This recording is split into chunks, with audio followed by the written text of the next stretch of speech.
We rush so much during the day, but not here. Here, we slow down together. Make sure you hit that subscribe button.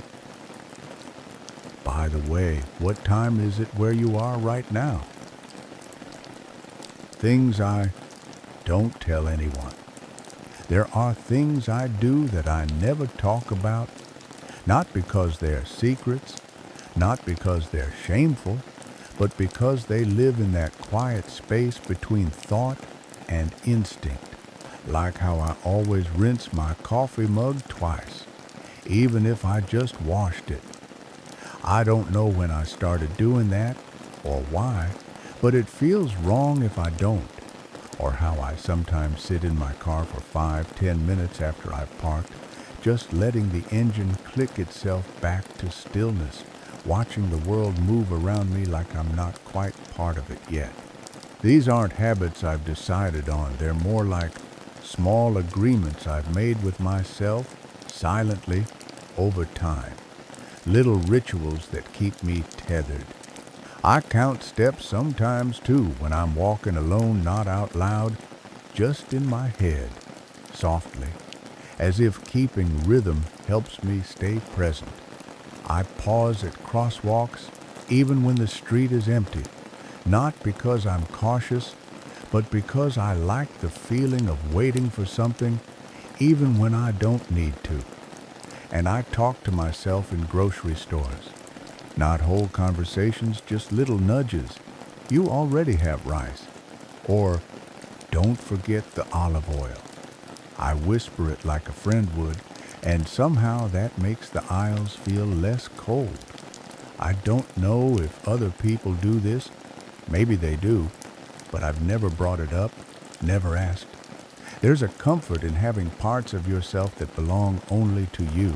Not everything has to be shared to be real. Sometimes I think the quietest parts of me are the most honest, the versions that don't need anyone else to see them to exist. And that thought, for some reason, makes me feel calm. Like I'm never truly alone in myself. Just full of unspoken things that keep me steady. I think most of these little rituals started without me realizing, not as coping mechanisms, not as quirks, but as answers to questions I never quite asked out loud. Like when I was younger, maybe 10 or 11, and I had a habit of rearranging the pencils on my desk before going to bed. I never told anyone why. I just knew that if they were all pointing the same direction, something in me felt quieter. That same year, I remember trying to explain it to a cousin during a sleepover, how I liked when things lined up, how it made the night feel smoother. Somehow, she laughed. Not cruelly, not with malice, but in that way people do when they think something harmless is odd. And after that, I stopped mentioning it. I still lined things up, still counted steps, still whispered to myself in shops. I just never let anyone see it again, because some things change when you name them, not always for the better. It's like pulling a fragile root from soil and expecting it to thrive on a shelf. It loses something, maybe warmth, maybe shape. So I started keeping these things tucked away like the way I always take the second spoon in the drawer, never the first. Or how I like to hold my breath for exactly 3 steps after a deep sigh, like it presses something gently back into place. It's not about control. It's not about superstition. It's just about being inside something that only belongs to me.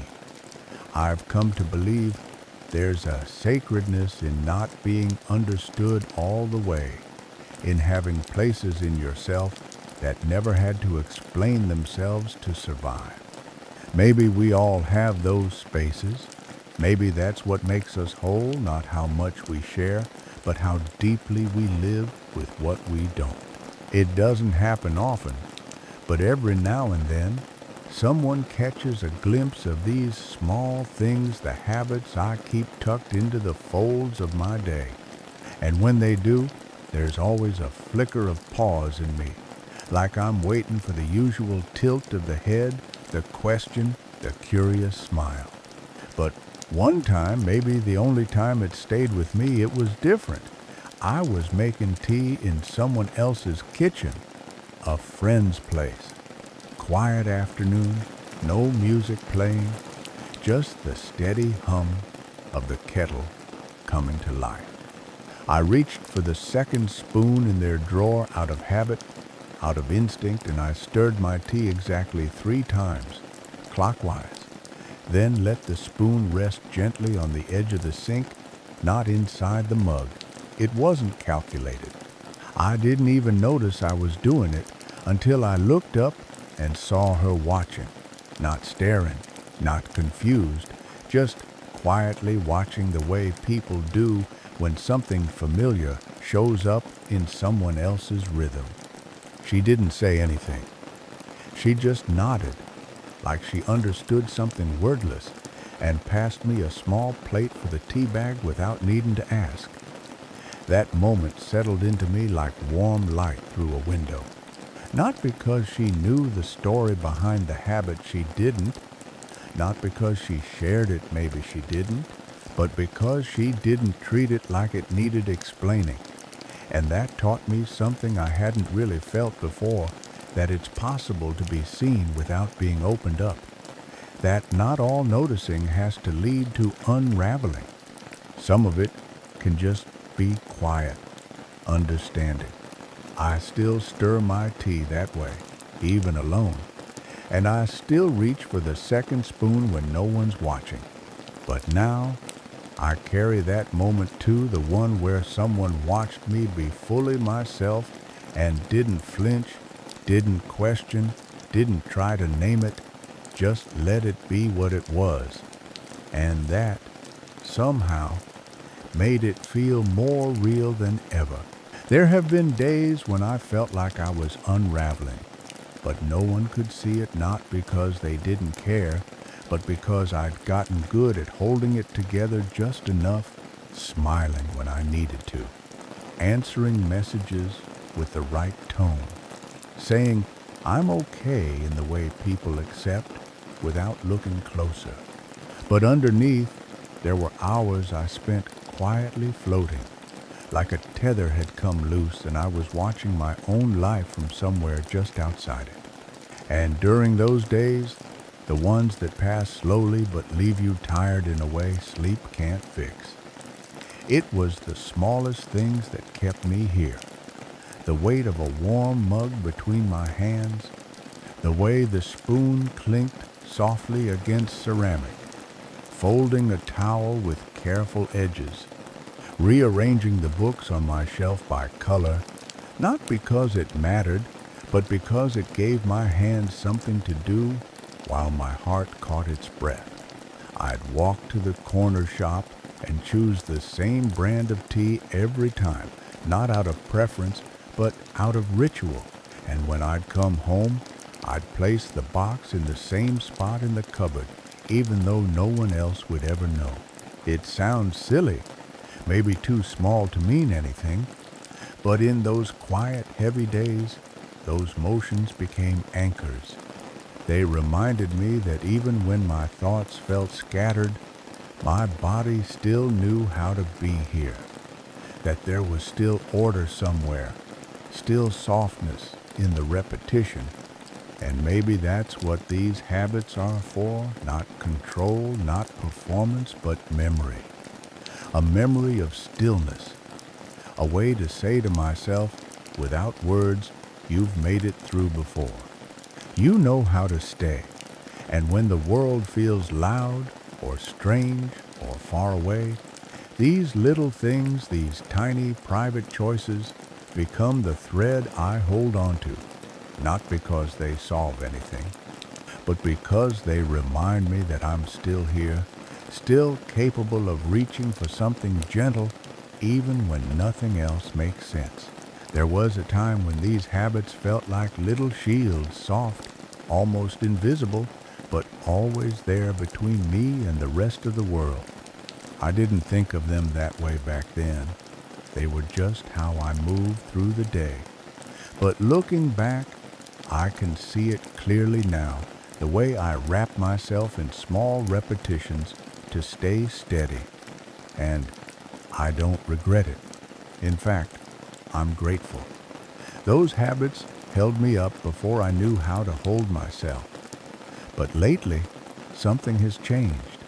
The rituals are still there. I still take the second spoon, still stir clockwise, still whisper quiet reminders to myself in grocery aisles.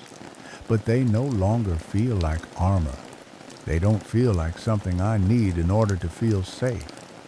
Now, they feel like little gestures of presence, like choosing each day to greet the world with softness. There's something different about doing the same thing from a different place inside yourself. When I rinse my mug twice now, it's not out of anxiety, it's because I like the way the warm water sounds in the sink.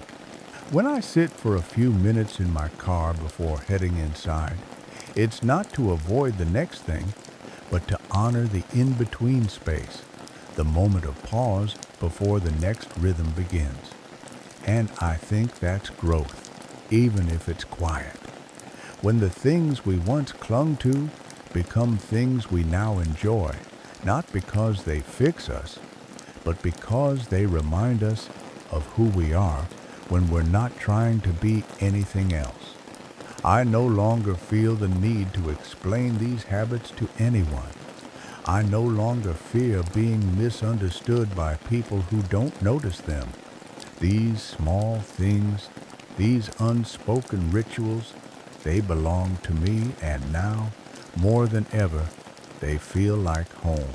I was sitting on a bench outside a small cafe the other morning, the kind of place tucked just far enough off the main street that it never feels rushed. I had my usual tea, not for the caffeine, just for the rhythm of it, and I was watching people pass, not really thinking, just letting the day start slow.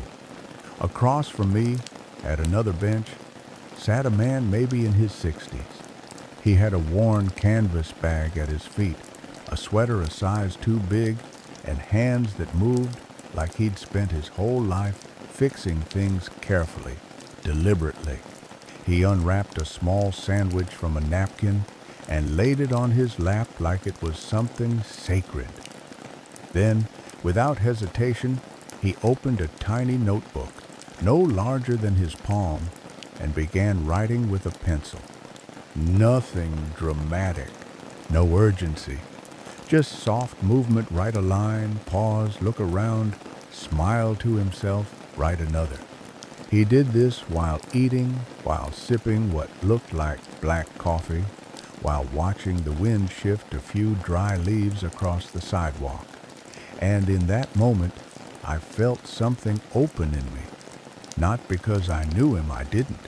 Not because I understood what he was writing, I never would. But because there was something familiar in the way he occupied the moment, quietly, fully, without explaining it to anyone. I don't think he noticed me watching, but if he had, I think he would have understood. There's a kind of silent recognition that happens when you see someone else moving through the world in their own gentle rhythm. No performance, no apology, just presence. And it made me wonder how many of us are out there, carrying quiet rituals in our pockets, holding small practices like warmth in our hands, anchoring ourselves not with noise, but with care. We may never speak. We may never know each other's names, but in the hush between everything else, we know each other anyway. I used to think these little habits of mine were walls, soft ones maybe, but still there to keep a certain distance between me and the world. But the older I get, the more I wonder if they were never walls at all. Maybe they've been bridges the whole time, not obvious ones, Not the kind you build to reach out boldly, but the kind that lets someone see a part of you without needing to name it. The way you gently smooth the edges of a napkin before folding it. The way you pause for a second before answering, not to think of the right words, but to feel what you really mean. These are not declarations, they're quiet invitations. Not everyone notices, and that's okay. Most of it isn't meant to be noticed. But sometimes someone sees it, or maybe they feel it, the way you do when you're with someone who isn't rushing you, who isn't waiting to jump in with something louder, and in those moments, the world feels a little softer. I've found myself, more than once lately, in a room with someone where neither of us speaks much, and yet the silence feels full, even warm. And I think this is what it means to be known in the quiet. Not explained, not exposed, just allowed. I think the most honest connections are the ones we don't have to perform. The ones where your small habits don't need to be corrected or explained or laughed off, they're just part of you. And still, you're welcome. Maybe we all carry these tiny maps of comfort, the way we stir, the way we breathe, the way we fold and repeat, and maybe, just maybe, we're not as alone in them as we think. Maybe they're how we find each other, not in the noise, but in the soft spaces in between. There are still so many things I don't tell anyone, not because I'm hiding, not anymore, but because I've learned that some parts of me were never meant to be put into words. They live better in action, in repetition, in the way I quietly arrange the world around me so it feels like it fits just right. I still rinse the mug twice. I still whisper to myself when I shop alone. I still pause at empty crosswalks and count the steps that carry me home. And it doesn't feel like a defense now. It feels like a language one I speak only to myself, but that others sometimes understand without needing a translation.